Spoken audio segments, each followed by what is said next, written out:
A gunslinger bought Infertile for Chinese girl for $1, and she gave him 6 children in 8 years. The wind howled off the snow-capped peaks of Montana, cutting through the streets of Ironwood Ridge like a jagged knife. It was the winter of 1902, and the blizzard seemed determined to bury the town under a shroud of white. Inside the drafty warehouse, however, the air was thick with the smell of damp wool, unwashed bodies, and desperation. Colt Riker stood in the shadows near the back, his hat pulled low over eyes that had seen too much violence. He was not a giant of a man, simply a man of average build, yet the way he wore his gun belt, low and tied down, gave him a presence that made others give him a wide berth.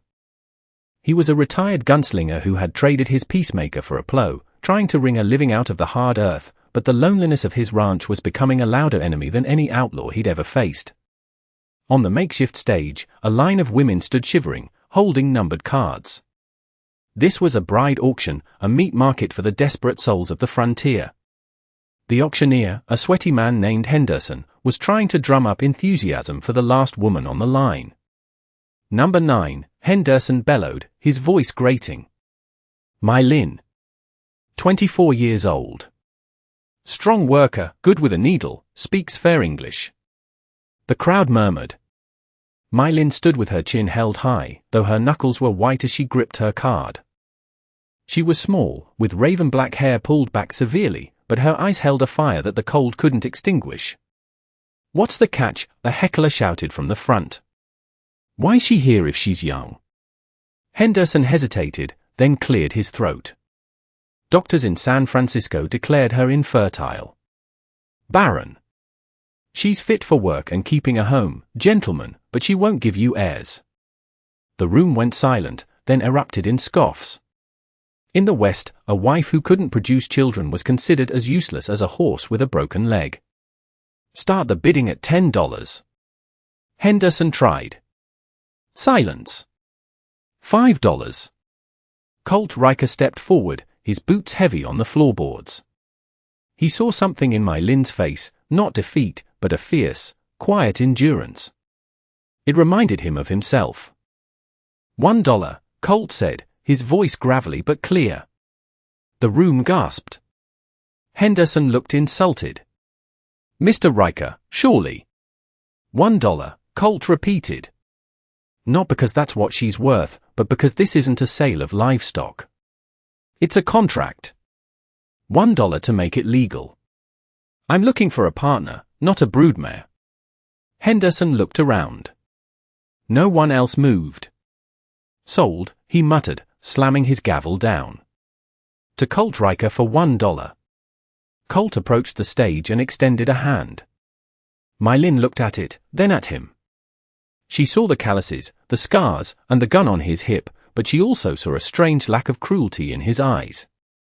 She took his hand. "Do you have a bag?" he asked. "Just this," she said, lifting a small bundle. "Then let's go. The snow is getting worse." The ride back to Colt's ranch was silent, the carriage rattling over frozen ruts. When they arrived, the cabin was sturdy but stark. It was the home of a man who lived only to work. Colt showed her the spare room. "I know what they said about you," he said awkwardly, standing by the hearth. "About the children. It doesn't matter to me. I've got a past that's closed plenty of doors, too. I need help running this place, and well, I'm tired of the silence." My Lynn looked around the dusty room. "I will clean," she said firmly. "And I will cook. But I am not a servant." "You said partner." "I did," Colt nodded. "And I meant it." Over the next few weeks, the cabin transformed. My Lynn scrubbed the floors until the wood gleamed. She used dried herbs she had brought with her to season the venison Colt brought home, turning bland stews into meals that actually had flavor.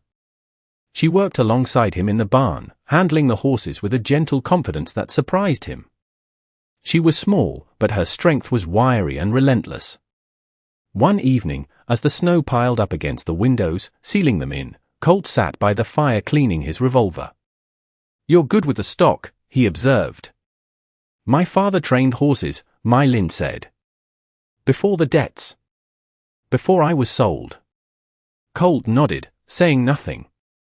The silence between them had changed. It was no longer empty, but companionable. The doctors, she said suddenly, staring into the flames. They were men who looked at me for 5 minutes and decided my future. They said my womb was cold. But they did not know me. Colt looked up. You think they were wrong? I think nature does not always listen to men in suits, she replied. I think I am healthy. I think perhaps I just needed a home where I was not afraid. Colt set the gun down. He had been careful, sleeping in the loft, giving her space. He was a gunslinger, a man of violence, and he had assumed a delicate creature like her would fear him. But she wasn't delicate. She was forged iron. I've wanted a family, Colt admitted, his voice low. But I figured that chance was gone. Maybe it is not, Mylin said, meeting his gaze. They consummated their marriage that night, not as a transaction, but as two lonely survivors finding warmth in the bitter winter. It was a partnership in every sense. Spring brought the thaw, and with it, a change in Mylin. She was sick in the mornings, and her appetite grew ravenous. When she missed her monthly courses for the 3rd time, she told Colt. The gunslinger, who could shoot a coin out of the air at 50 paces, turned pale and had to sit down. Are you sure? He asked. I am sure, she smiled. The doctors were wrong. Their first son, Thomas, was born the following winter, during a snowstorm that rivaled the one brought them together. Colt delivered the boy himself, his hand shaking for the first time in his life as he held the tiny, squalling life. He looked at Mylin, exhausted and triumphant in the bed. You gave me a son, he whispered. For $1, you gave me a son. A good investment, she murmured before falling asleep. But the world was not kind to a mixed family in 1903. When they went into town for supplies, whispers followed them. That's the barren girl, women would hiss. Must be a trick. Or maybe it ain't his. Colt's hand would drift toward his gun belt, his eyes hardening, but Mylin would touch his arm. Let them talk, she would say. We have the truth. That is enough. However, the truth became undeniable. The following year, Mylin gave birth again, this time to twins, Samuel and David. The town's gossip shifted from malice to bewildered awe. The barren woman now had 3 sons in 2 years. Life on the ranch was hard work. They raised cattle and horses. Mylin took over the breaking of the colts, using a method of patience and trust rather than the brutal breaking techniques common at the time. Colt managed the cattle and the business. They were a seamless team.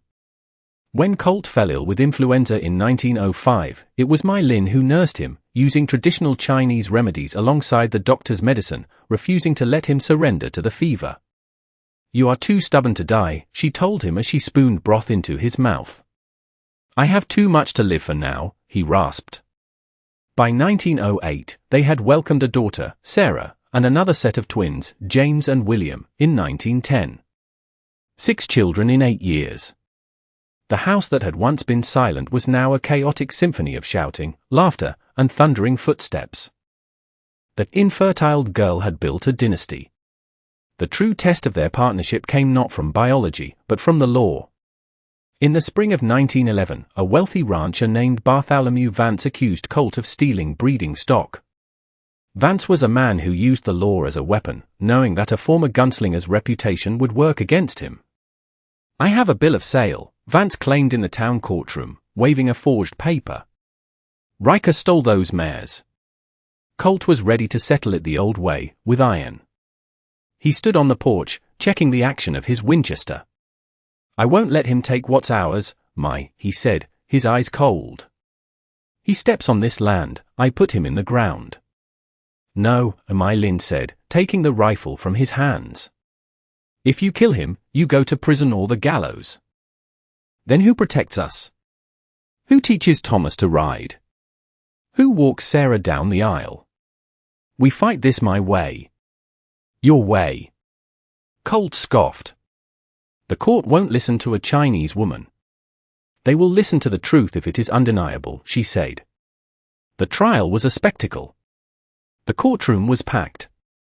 Vance's lawyer painted Colt as a violent brute and My Lin as a foreign trickster.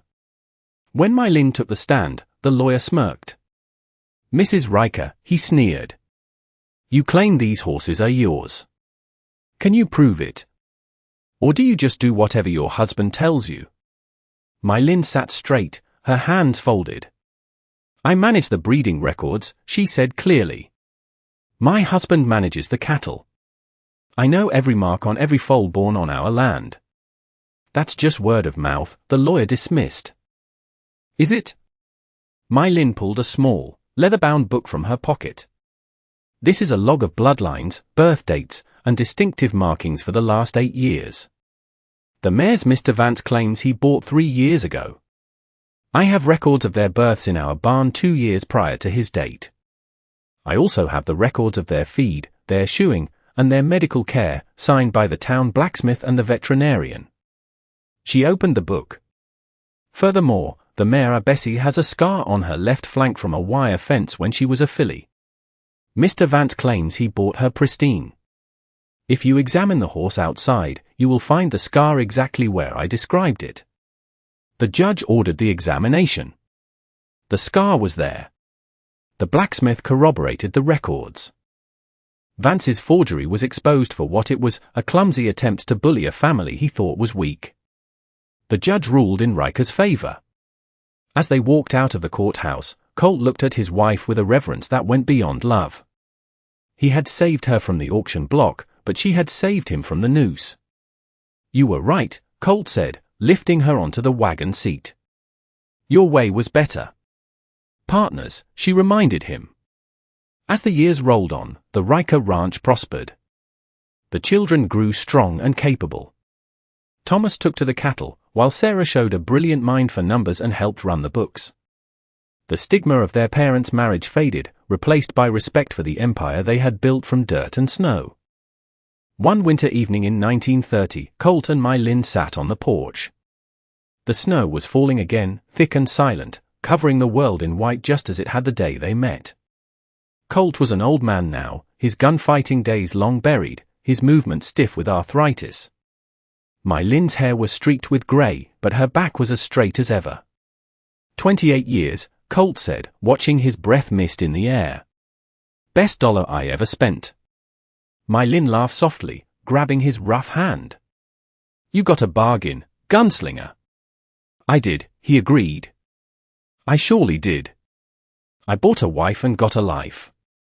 They watched the snow fall over the land that would belong to their children and their children's children. The Gunslinger and the Barren Girl, 2 rejects of the frontier who had found salvation in a single silver dollar.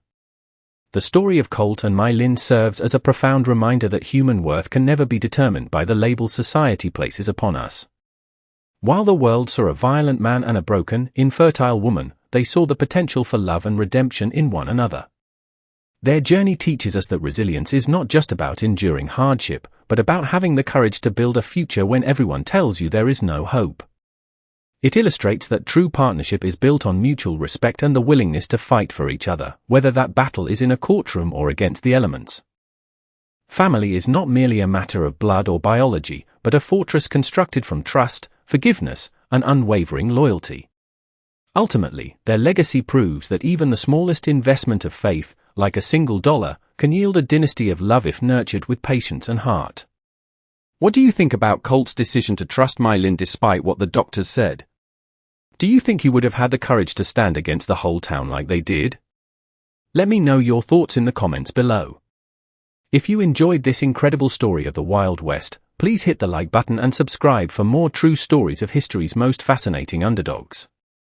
Thanks for watching.